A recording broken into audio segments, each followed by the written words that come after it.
The default position is that it's not literal, all not literal, unless you have a responsible commentator who says it's literal, about which there can be differences of opinion. But the default position is that it's not literal. You deal with it literally only if some recognized commentator says that it should be taken literally. Rabbi, the function of this Q&A, is it mostly with halachic questions? Or is On the contrary, I'm not trained in halacha. Ah. People have to exercise great self-restraint not to ask me halacha questions. I'm trained in philosophy. That's my training. If you happen to ask a halacha question, which by chance I know the answer to, I'll answer. But it's generally not the most productive use of my time, because it's not the area that I'm trained in. And are any subjects off limits or anything such like that? The only subject off limits is one that I don't know an answer to. And I'll tell you straight out. I have no embarrassment in saying that. Okay, cool. Because I don't want to ask a question about a subject that anyone's uncomfortable with, is homosexuality. That's fine. What's the Torah's view on lesbianism? Well, the view will contain philosophical ideas, moral ideas, halachic ideas, legal ideas, and I don't know if we can summarize it all in an hour. Now, you speaking specifically from the female angle. You're speaking lesbianism specifically as against homosexuality, or generally for both sexes? Well, for both sexes, and more specifically in this case with lesbianism, but I do have questions about homosexuality as a separate entity as well. As in, I'm seeing them as two separate entities, however, even though they do have many similarities, I'm seeing them as, is the one better than the other? Like, will the Torah allow for lesbianism and see homosexuality as a... Okay. There are a lot of issues here. Let me just outline the issues, and it's not for Q&A to give an answer. It'll be 42 minutes long. So it's not fair to everybody else. First of all, you'll have a distinction between a particular action, which will take place in a half hour, versus a lifestyle. And there'll be considerable differences. The idea of a lifestyle is something which is totally rejected for both sexes. And the fundamental ground would be the same for both sexes. A full human being is a male-female amalgam. No male isolated is a truly human being. No female isolated is a truly human being. And no pair of men and no pair of women can make a truly human being. Which is not to say, as many people seem to get confused about this, not to say anything about the possibility of real, sincere, deep, involved, committed love over a lifetime. All of that is possible for two people of the same sex. That's obvious. Fathers love their sons, and sons love their fathers. Brothers love each other. Sisters love each other. Friends can love each other. Obviously, two people of the same sex can love one another truly, deeply, committedly, sacrificing one for another for a lifetime.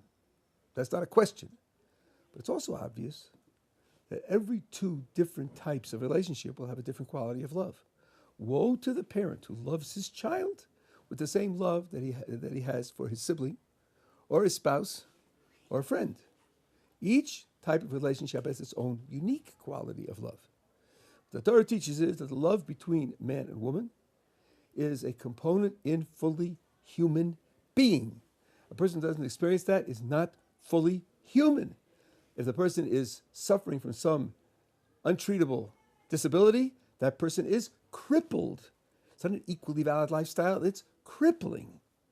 I don't care what your mistaken thoughts about genetics are, whether they're right or wrong, and usually they're wrong, it has nothing to do with being crippled. Colorblindness is a crippling condition. If it's genetic and you can't change it, you have the responsibility for it, but it's not equally valid, not equally valuable, not equally appropriate, it's crippling. And that's only 1% of what should be said about the genetics. At any rate, as a lifestyle, it's inappropriate for both. This is a philosophical remark. As far as particular actions are concerned, for a man, it's capital punishment. It's called an abomination. It is it's an extremely serious crime. For women, it's not nearly that crime. It's not punishable. I'm not saying punishable in any statutory form at all. Some say that it's not criminal. Some say that it's that it's comes under a certain very general prohibition against behaving like other nations, but it's not nearly the same severity of crime. But the idea that the same-sex pair can form a relationship and that relationship is perfectly okay is something which the Torah is simply 100% in opposition to. Now, together with all of that, the Torah makes a very sharp distinction between judging an action versus judging an agent. One of the gay lobby tricks is to try to slide between, well, if you condemn the activity, then you have to prejudice against the people. There's no logic in that whatsoever. I can say that being colorblind is a bad condition. That doesn't mean I hate colorblind people. I think they're nasty people or criminals or something and so on. One thing has nothing to do with the other.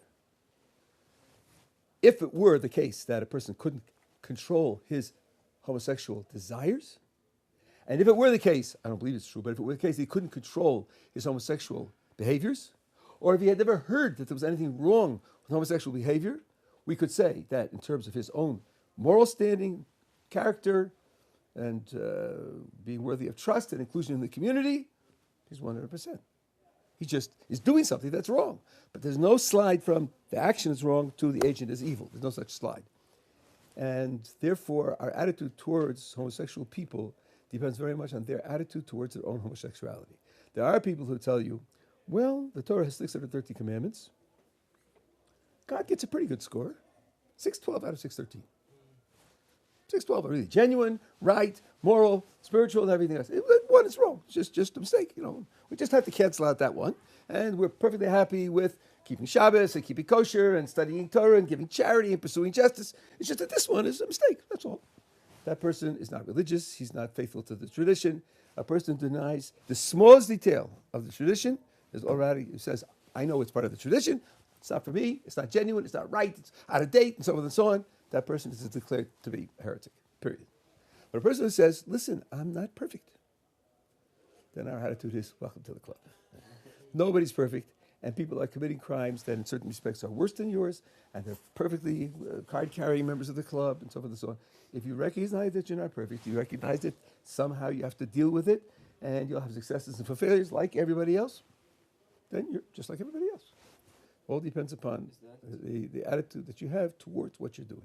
And earlier you said that a full human being is defined by a male and a female partner. So is that explained, or is that just saying like it's a spiritual concept of a full human being is only defined by a male and female partner, or is it something that's explained? We wouldn't think of those as alternatives. Either it's a spiritual concept or it's explained. We would say it's explained by being a spiritual concept. Though the ultimate explanation of anything is to provide its spiritual foundation. That is the explanation.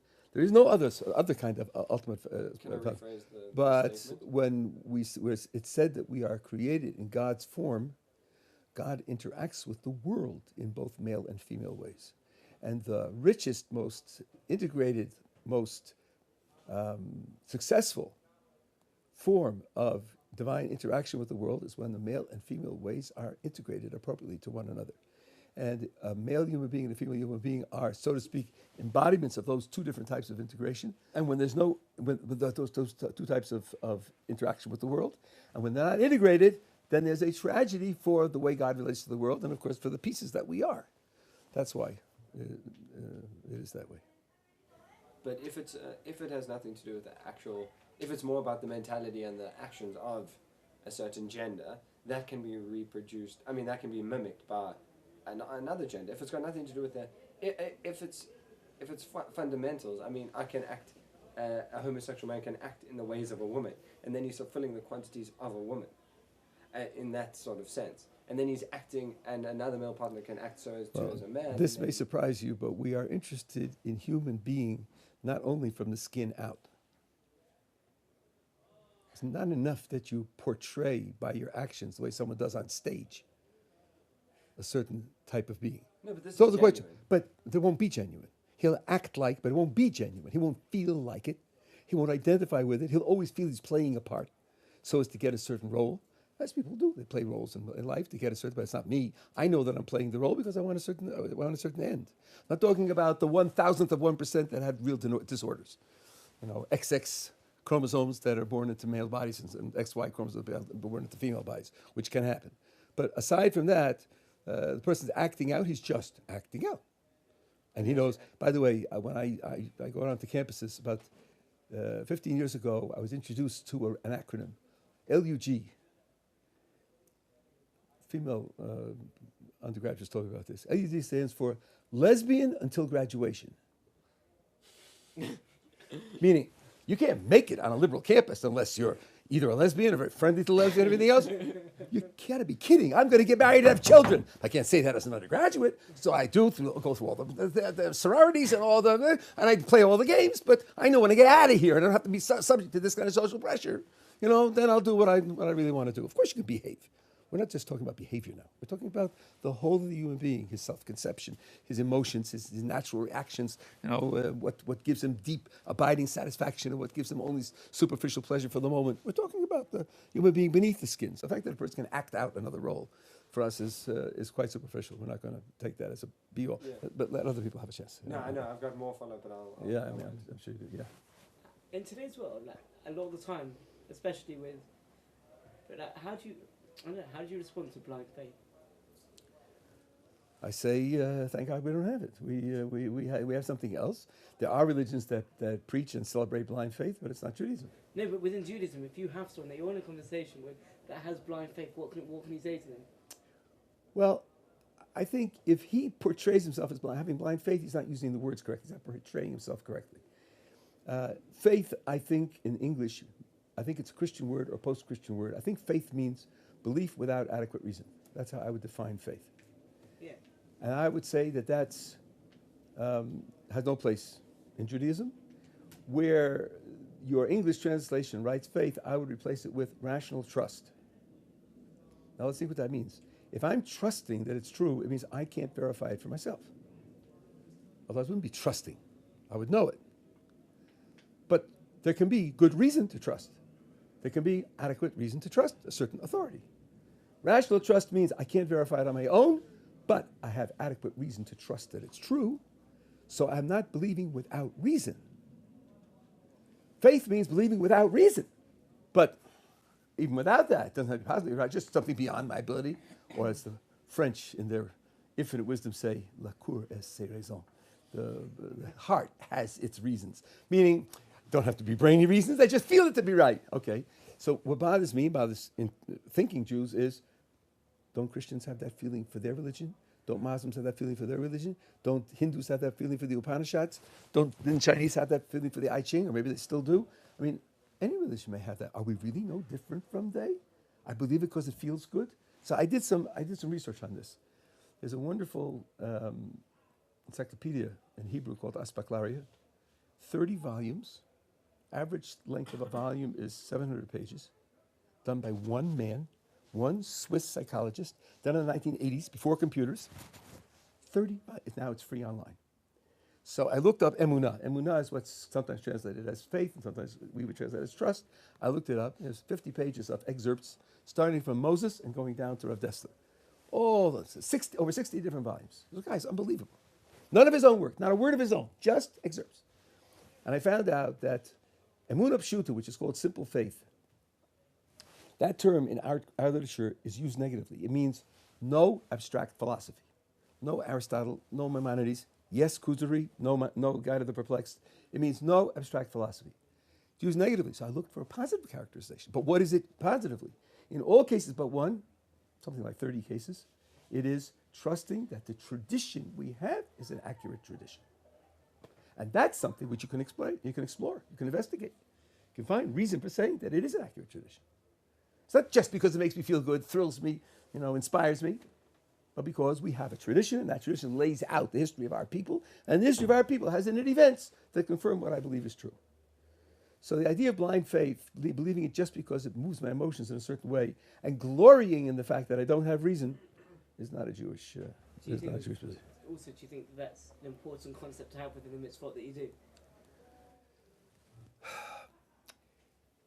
I think it's important, but let's not overplay the word important. Yeah. Vis-a-vis anyone of us sitting in this room, Jewish scholarship is infinite. There actually are some people, some actually living, breathing, walking human beings who know the whole tradition. Out of 2 million believing Jews, maybe there are 16 of them. For the rest of us, it's inexhaustible. Any piece of information that you pick up is going to enrich your service of God, your understanding of the Torah. Some are more fundamental, some are less fundamental. If I say it's important, somebody's going to hear me say, and if you don't have that, something's wrong with you, and everybody has to invest in that. I wouldn't say that. It's an important contribution. There are many important contributions. There are too many important contributions for anyone to master all of them. So if a person invests in it, he's investing in something worthwhile. If he chooses to invest in something else, I can't call him to fault because of it. Yeah. How do we put away the secular way of looking at romance and intimacy as a more degrading, low act and channel it to a Jewish marriage of beauty? Well, one thing to do, I think, is to just trace the consequences. Between husband and wife in Jewish marriage. Trace the consequences over a lifetime. That picture, you're buying into a certain philosophy, what you're looking for, what you're trying to achieve, what you're trying to accomplish, what you're trying to sustain. There's a large population that has bought into that philosophy. How well do they do? How many make it through life with one marriage? What percentage? 16%? 20%? How many make it through with multiple marriages, all of which are failures? What percentage have successful marriages? There used to be, maybe there still is, I'm somewhat out of date, speaking expression in English, if it ain't broke, don't fix it. And if it wins races, don't mess with it.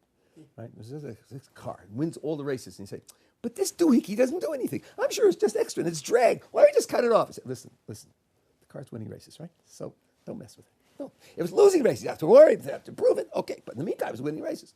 Our system is producing by far more marital happiness, more marital satisfaction, more marital success than the alternative that you're describing. Do you want to have a successful marriage? Do you want to have a successful life? Your chances are not good if you're buying into that system.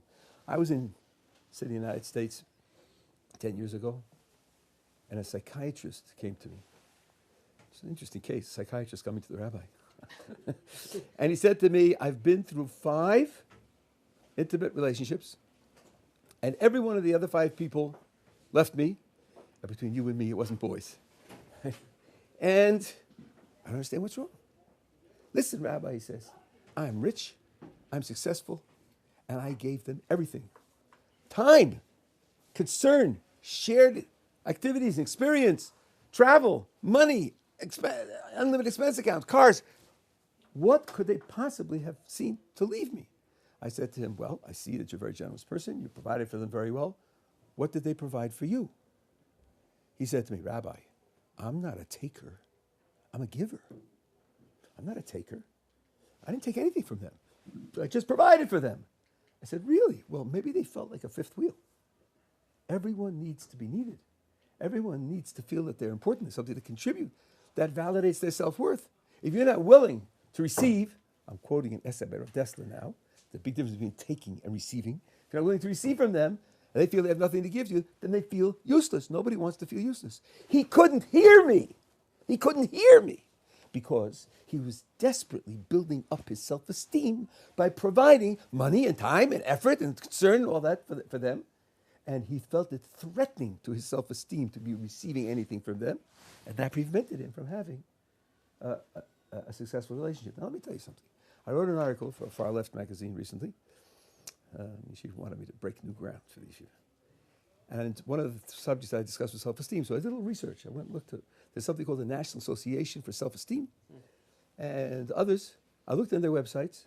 I was shocked to find out not one mentions giving as a way of building up self-esteem.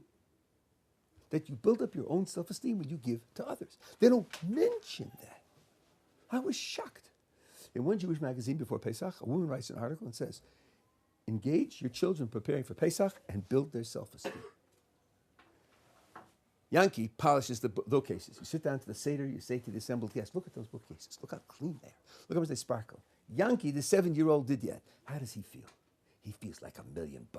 He did it. People appreciate it. That builds his self-esteem. These sophisticated, contemporary, up-to-date, modern websites, they never heard of the subject. In my article, I suggested, they do these studies about the self-esteem of children when they go in kindergarten, when they come out at the end of high school. So when they go in kindergarten, the rate of self-esteem is 75%. When they come out, it's 8%. What happens? School destroys self-esteem. That's the record. So I said, here's a proposal. Every class in every school ought to have a program whereby every student helps another student with something. Every student has something that he can use to help some other student. His batting swing, his style of signing, his how to catch fewer colds. There's something every child has. You can have a child engaged in helping somebody and build his self-esteem. That's totally foreign. That you expect to have successful marriages in a whole society, a whole psychology that doesn't recognize these things. So romance is, each one is in it for what's in it for them. Infatuation, if you've experienced it and you grow a little bit older, maybe a year older, you know that it doesn't naturally last. And infatuation doesn't last no matter how much effort you put into it. It's got to mature into something else. People ask me if we believe in a honeymoon. I say, absolutely. The time to take your honeymoon is on the 10th anniversary. Because then you can really share it. Then you can anyway, I have a whole thing on love and marriage, as you may imagine, and all the rest of it. But I think one way to wean oneself and to explain to others what you're doing is, I've looked at this philosophy, I've looked at the society based on the philosophy, and I see a lot of misery. So I decided to look for some alternative. I found another society, another conception of ideal male-female relationships, quite different conception, and in results, they're doing much better. That sounds to me like a good deal. And it's hard to argue with that, I think. The homosexuals have the obligation of approval. The obligation of reproduction is on men, only on men, and of course it's on every male. A person might not be able for various reasons, but the obligation is there. Will they get judged if they don't do it? I mean, I'm not saying like they're allowed to do various, but will they get judged for not doing it? So let me tell you an interesting thing. The way you're asking it, this borders on a famous philosophical pursuit, and since I'm trained in philosophy, I'm not going to hold myself back. You say, will they get judged? That's a good way to put it because it's bridging the gap between two different possibilities. There was a very famous philosopher, see if anybody knows the name, who said, if you're incapable of doing X, you can't be obligated to do X. The slogan was, ought implies can. To say that you ought to do something presupposes that you're able to do it. If you're not able to do it, there's no obligation to do it. That was Immanuel Kant. Ought implies can. So when you're unable, you're not obligated. Obviously, if you're not obligated, your question, will you be judged? Of course, the answer is no. But there's another possibility. Another possibility is, yes, even if I'm unable to do it, I'm obligated to do it. It's just that I won't be judged and punished for failure. Inability to comply releases me from condemnation and punishment for failure, but it doesn't release me from the obligation. Now you may say, well, what difference does it make? At the end of the day, you're not going to be judged, you're not going to be punished, you're not going to be condemned, so what difference does it make? I'll tell you the difference it makes. I'll give you an example. Reuven has borrowed money from Shimon. Now, Reuven signed the contract, and he offered collateral, and it was perfectly reasonable and responsible from his point of view. And then bad things started to happen. His house burned down, and his bank account was stolen online, and he got sick and he couldn't work. Time to pay the loan came up, and he couldn't pay. Now, let's look at it from Kant's point of view. Well, let's see. Does he have an obligation to pay the loan? He can't pay it. He can't pay it. So there's no obligation to pay the loan. From the second point of view, sure, he has an obligation to pay the loan. It's just, since he can't, we're not going to put him in jail. We're not going to condemn him. We're not going to punish him because he's beyond his control. But he certainly does have an obligation to pay. Now, what difference does it make? Well, suppose I could lend him the money to pay off the debt. Should I do that? Is there any point in my doing that? Is there any moral value in my doing that? Now let's go through it from the 2 points of view. From Kant's point of view, he has no obligation to pay. There's no obligation here. So the world is fine. The world is wonderful. The world is perfect. Everything's running perfect. Nobody's failing to live up to his obligation because there's no obligation there. According to the second point of view, the world is not perfect. This poor fellow has an obligation, and it's not being fulfilled. It's an unfulfilled moral obligation.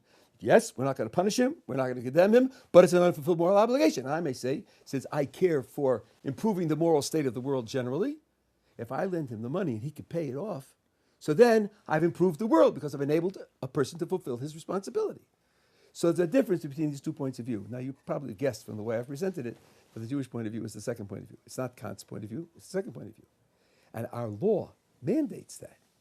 If Reuven has an obligation and he can't fulfill it, it's a mitzvah for me to help him fulfill it, to give him the means whereby he can fulfill it. We don't say if he can't do it, there's no obligation, so there's nothing left to talk about. So that, but I said it only because you used that form of words which covers both sides. You said, will he be judged? The answer is he won't be judged, not because there's no obligation, but because you don't get condemned for failing to live up to the obligation. This implies we have a system of 613 commandments. Okay, not all apply to everybody, and they don't apply at different times, but there's a lot of them. A lot of them. They make a gigantic demand on a person. How should I look at it? Some people want to say, well, look, you can't do more than you can do. So the real obligation is only to do your best, which is what you can do. That's wrong. That's wrong. The real obligation is to fulfill all of them. Only when you've done your best, you can't be condemned or penalized for not doing more because you've done your best. But the obligation is to do all of them. So the commandments retain their pristine, authoritative character. Each commandment obligates you to do what it says, and then you do your best. Yeah. Okay, so I'm going to change topics a little bit. What is just a basic question? What is positive evidence that God exists? Not like negative evidence, like they can't prove that it doesn't exist, but positive evidence, like this is showing that God exists. Like what positive evidence, or some examples of positive evidence? So I can give you categories, but each one has to be worked out in detail, and I've done this on tape, and I've done it in writing to a great extent, and some of them others have done as well. Okay. There's a concrete prediction in Deuteronomy 28 through 30 of conquest and exile and survival and return. And there are many details there which are exceedingly improbable to come true. And all of them came true. So there you have a straight prediction of an improbable outcome which came true. That's positive evidence, the same way you test scientific theories or anything else. Okay. You have the existence of the Jewish people over 3,300 years, or back to Abraham 3,800 years. And even if you take relatively uncontested the last 3,000 years, there's no remotely plausible natural explanation for that survival. And although there are always diehards who say, well, let's wait another 1,000 years and someone will think one up, that's a faith system of its own. You take a problem, you analyze its history, you talk about the attempts that have been made to deal with it, you talk about how long the problem has been around, until a certain point where you say, no, solutions of the old kind aren't going to be available, and we have to think about some brand new solution, which you have had in physics and you've had in psychology and other areas of scientific endeavor. There's a point where you say, no, I'm not prepared to wait longer for a solution of the old type. It's time to break out and get a new solution. I think that the history of the Jewish people is an example of that. I also think that the record of the story of the revelation at Sinai, our story, the story in our book, is confirmed by universal human experience, because our stories of a certain type, and if you look at stories of that type throughout the world, there's not a single story of that type that's known to be false. Lots of people make lots of mistakes, but there's one kind of mistake that people don't make, and that is to cook up, fabricate, imagine a story of this type. And the proof of it is, there isn't a single story like this in the whole of the world that's known to be false, and there are many that are known to be true. So to say that this story of Revelation at Sinai is simply made up as part of our fantasized history would mean to say that the Jews, and only the Jews, on one occasion made a mistake that no other human group in human history, as far as we know it, made. That's very unlikely. Very unlikely. So I think that the fact that we have this tradition is also a piece of positive evidence. Those are three pieces that I have worked on in great detail. I think there are a couple of others, but those are three pieces of positive evidence. I mean, just to ask you about the last piece of positive evidence, 600,000, Jews' revelation of Mount Sinai. What's to say that like someone didn't necessarily just, not like there are people that may say that, hey, this story is just made up so that you can get followers to your religion. Some of what they call it. So the answer is this. I mean, I'm skipping all the intimate argumentation, but the answer then, the question now which you're asking is absolutely fundamental. The argument is based on an empirical record. Okay. You don't defeat an empirical record by imaginations in your mind. What's to say it didn't happen like this? Nothing at all, except that we have an empirical record, and we have never, ever seen it happen like that. So, it's possible, so are leprechauns possible. Anything's possible. I would never say the alternative is not possible. I would say all the evidence is against it.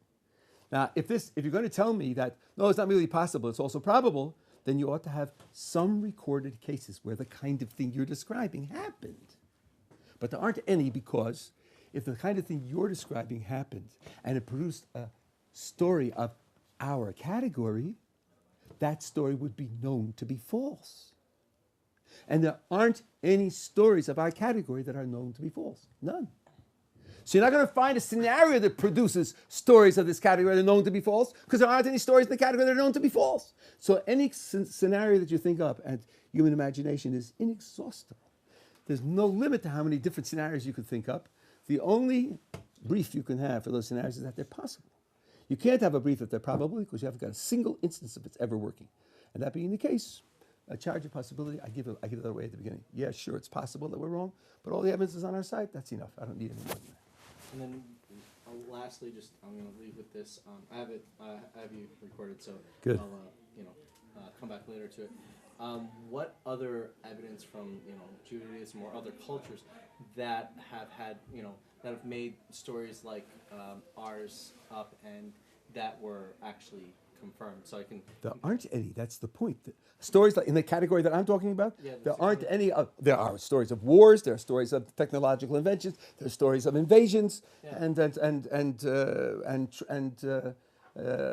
treks from one area to another. There are many stories like that, and all of the ones that we've been able to check turn out to be true. Okay. Okay. So the ones that you're able to check that are confirmed to have hundreds of thousands of people, like let's say Pompeii, for example, like that's 50,000, hundreds of thousands of people confirmed. Like, so there's other stories that have, or other historical events that have had hundreds of thousands of people. I'm just wondering if you. It's not enough in the number of people.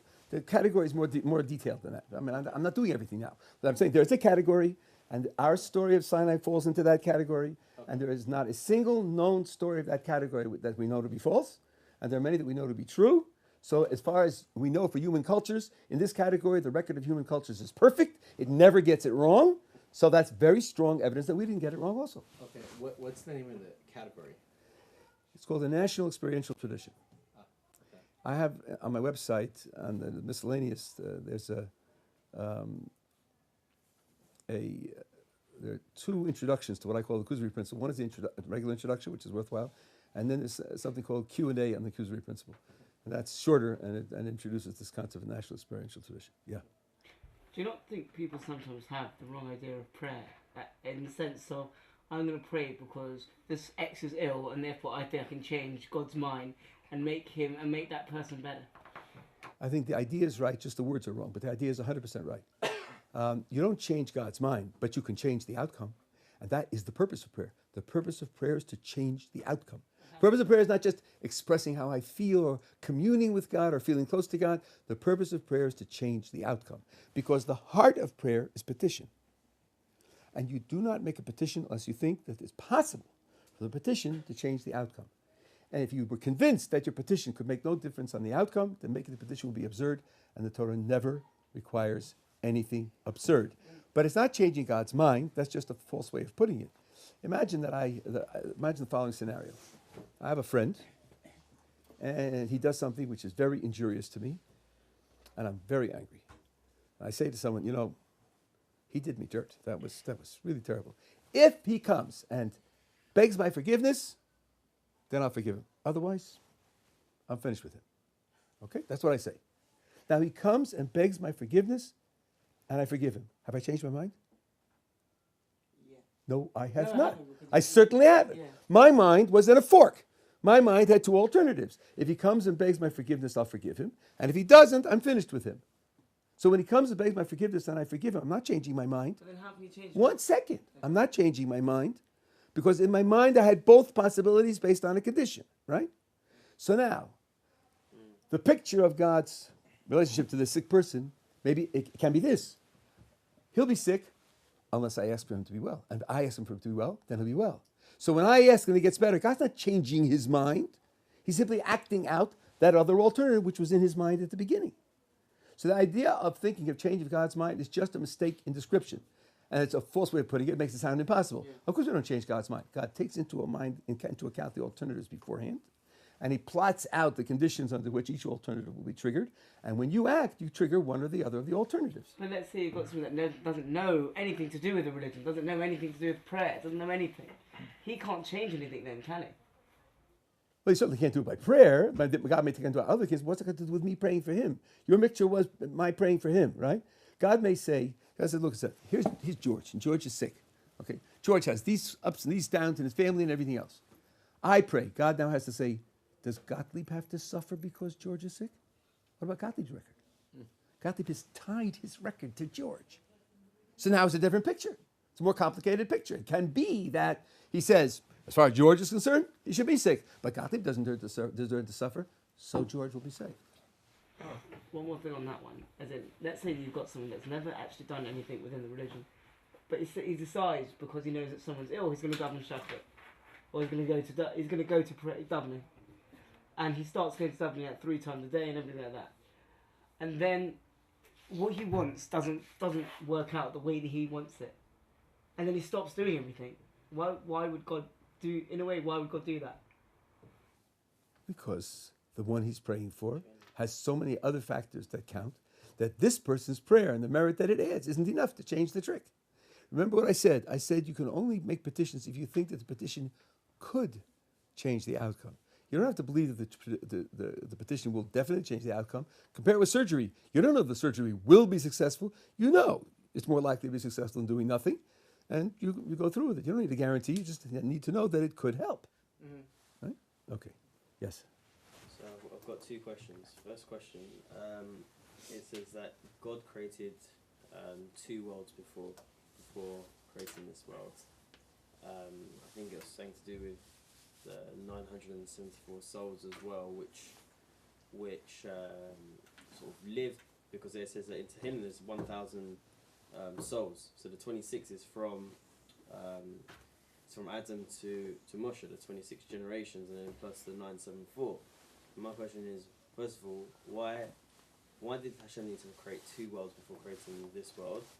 And secondly, it's a part onto this question, is what does it mean for that 974 souls that had this badness, this chutzpah in them, that they kind of, I don't understand, I'm not fully aware of what it means, but they were bad, and now there's 10 of them in every generation that passed. So what does that mean? Well, I guess given what you've been told, or what you've heard, second or third hand, the question makes sense. But it's always worthwhile to try to go back and see the original sources. If you look there in the Gemara and look at what Rashi says, God had a thought, so to speak, of giving the Torah after 1,000 generations. He saw that it wouldn't stand, so he gave it after 26, and the 974 didn't get created before. They didn't get created before. They weren't before. There was no world before. But instead of having them before the giving of the Torah, instead of putting them chronologically before, he put them scattered in all the generations subsequent. So there wasn't time before. There was not time before. That's Rashi's commentary right there on the spot. Tosfos agrees, just explains it a little differently. So the idea of worlds before, if you read those words, there are 2 explanations. One is that it's all spiritual.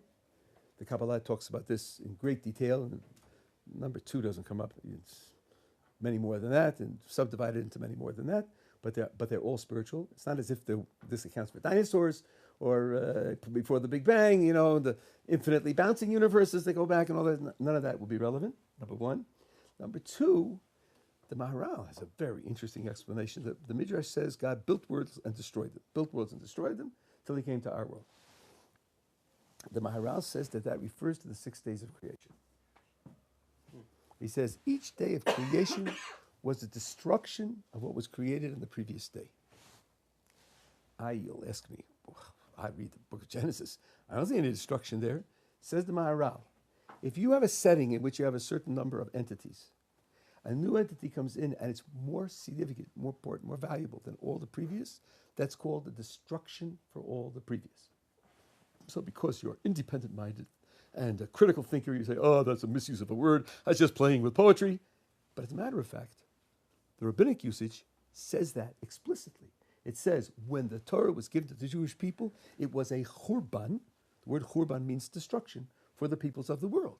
As far as my history goes, they still had armies, they still had economies, they still had agriculture and political institutions, but something infinitely more valuable than their civilizations came into the world. So since Chazal used that word churban, and since it's the words of Chazal that we are explaining, Maharal says each day of creation created a destruction for the previous day, and that's what it means. He created worlds and destroyed them. The world of day 4 was destroyed when the world of day 5 came into existence, because day 5 brought something into existence which was more valuable than what was on the previous 4 days. Those are two explanations, nothing to do with prior physical history for our world, nothing to do with, the megaverse and all the rest of it. Yeah. Can a couple that cannot have children ask a third person to help them, like another woman to carry the baby, or another man to help them to have the baby? Okay, let's think this out. This is interesting. First of all, as we said before, I'm not an expert on this. Someone who is Rabbi Dr. Tatz in London. He's a medical doctor, and he's also a very strong Talmudic scholar. And he writes on medical ethics. He put out a book on medical ethics just recently. Remember that the obligation of reproduction is on a man, not on a woman. A woman has a right to a child if she wants. Of course, she can say, I need to have a child, I need to mother a child, I need someone to help me in my old age. The Talmud talks about that, and she has a right, but she doesn't have an obligation for it. So let's talk about it from the man's point of view. Now, officially, you may not like this, but officially, the original Torah believes in polygamy. So officially, if a man and a woman are married and they don't have children, it might be infertility of the woman. Those days it was hard to tell. A man's taking another wife in order to have another child. To have a child was perfectly expected. Indeed, that's what happened with Abraham and Sarah. That's what happened with Leah and Jacob. That's what happened with Rachel and Jacob. In all 3 cases, they put in other women so that they would be able to have more children on their side of the family, so to speak. So this would be a natural solution for a man. We wouldn't just have, in Hebrew it's called a pundakait. What do they call it in English? It just carries the baby and gives birth to the baby and then goes away. That kind of sex outside the context of marriage, is something that we don't permit. But to take another wife and to have a child by that other wife is certainly perfectly acceptable. And whose child is it? Is it? It's the child of the biological parents. Child of the biological parents. As far as a woman is concerned, if she has no children, she can demand a divorce on the grounds that it might be the husband's problem, and say, look, I have the right to have a child if I want, and I want to have a child, and that has to be taken care of. So she can marry somebody else and try to have a child. I know of a tragic case. The Manchester Rav, a great world-known scholar and tzaddik, Shlomo Adler, Zechron Baruch, who lived in Manchester. We were close with them. He was very close to the Manchester Rav, and after Manchester Rav died, people who wanted to go to pray at his grave, he would take them there by car. One fellow came, and it was a fellow about 35, 40, and came and he prayed long, very great feeling. So on the way back, Shlomo Adler asked him, what brought you here? So I'll tell you. My wife and I were married for a number of years, no children, medical procedures didn't help. So we came to see the Manchester Rav, and he refused to see us. We didn't know why, we couldn't understand why, and we didn't take no for an answer. We just barged in and said, we will have to talk to him. So he looked at us very sadly. He said to me, you could have a child. He said to my wife, you could have a child, but not together. not together. So we walked out, and very quickly my wife said, I want a divorce. I want children. I love you, but I want a divorce. I want children. I can't live like this. I was heartbroken, but I had no right to hold her back. So we got divorced. Within a year, she got married, and right away she started to have children. I couldn't bring myself to get married. I couldn't get over it. Until recently, I did get married. We just had our first child. So I came to pray at his grave. Now, how does he know something like that? Today, we know there are such things as genetic incompatibilities. Where two people together can't have a child, they can't have somebody else. He did it by looking at them. Okay, that's great, people. But anyway, the idea of having children is a biblical requirement for a man. It's something which a woman has as a right if she wants it, if she feels she needs it. And both sides are serviced, and both sides will have to be done in the context of marriage. If you will ask about polygamy, which I did mention just to provoke you, to step on your toes, and I'm sure that some of your toes are aching. I must tell you, it's a mystery to me how a true liberal could be against polygamy. I thought liberals were in favor of people making their own decisions and choices. No one should dictate to them. No one should presume to limit their freedom. Suppose two women say that they want to be married to one man. Who are you, in the name of what values, what right, what superior knowledge, to say, we forbid this to you? You say that it can lead to abuses, so can knives. We know that living here in Yerushalayim. Knives can lead to abuses. You don't outlaw knives. You take precautions that the abuses shouldn't take place. Anything can lead to an abuse. So you have a legal structure, you have a social work structure. But say to people you can't do this. And as a matter of fact, in all types of history, as far as I know, there are always more women than men. Partly because men kill each other off in foolish industries like war and motorcycle racing and other stupid things. And women outlive men. If you enforce monogamy, you are dictating that some women will not be married. Where's the social justice in that? Where's the social liberalism in that? I never could understand that. So you'll tell me, if that's true, what about polyandry? What about several men who were married to the same woman? Up until very recently, that meant that you'll have children who don't know their paternity. That's not good for the child. It's also not good for the father, who will say, I don't know if I have a responsibility for this kid. If you believe in evolutionary programming, evolutionary psychology, which I wouldn't recommend, then you know that you think that men have a built-in propensity to be cavalier about the children, let the women raise the children and run around and inseminate as many women as possible. So then you're taking a big risk with the care of the child. Whether the whole of the halacha for 3,300 years has to be structured in such a way that what happens in the beginning of the 21st century should be taken care of, I'm not sure that that's a very reasonable argument. At any rate, I think that the opposition to polygamy for a liberal is very, very questionable. I don't hear the logic. Yeah. Just a quick question. So, someone who's an atheist but does the mitzvahs, like so there's certain mitzvahs which doesn't necessarily mean you have to have a belief in Hashem to do, like honoring your parents and not committing adultery and stealing. So that person, like indirectly, does those mitzvahs. He doesn't, in Pirkei Avos, he doesn't get a share of the world to come. Yet someone who has that belief in God, but then who steals, does adultery, breaks so many of the commandments that Hashem has given, he still, to some point, provided he does some partial teshuvah, he'll get a portion of the world to come. Yeah. How is this the case? Well, how can the first person not get anything? I'll tell you why. Because let's suppose that the sergeant says to the soldier, I order you to shut the door. Now, as a matter of fact, he has in his ears microbuds that no one can see. And he's listening to the Grateful Dead or something else, heavy metal or something like that. And he doesn't hear the order. But he's cold. So he gets up and he shuts the door.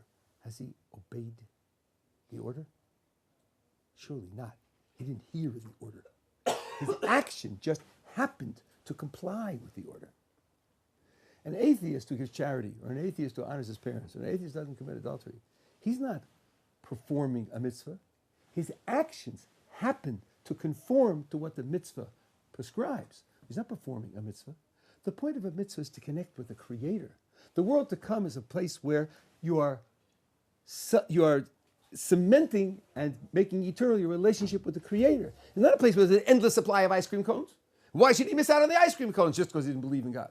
The whole point of the mitzvah is to make a connection to the mitzvah, to the commander, so that he's left out on that entirely. Now, of course, it may not be his fault, and if it's not his fault, he'll have a reincarnation, have another chance, and so on and so on. But he's not performing any mitzvah. His actions just happen to be agreeing with what the mitzvah says. So he gets no credit for those actions that he performs. None. If you want a source for that, Nachmanides, in his introduction to his commentary in the book of Job, the introduction says it, and Cheval, I think, translated it in English so you can see it. Okay, let's run.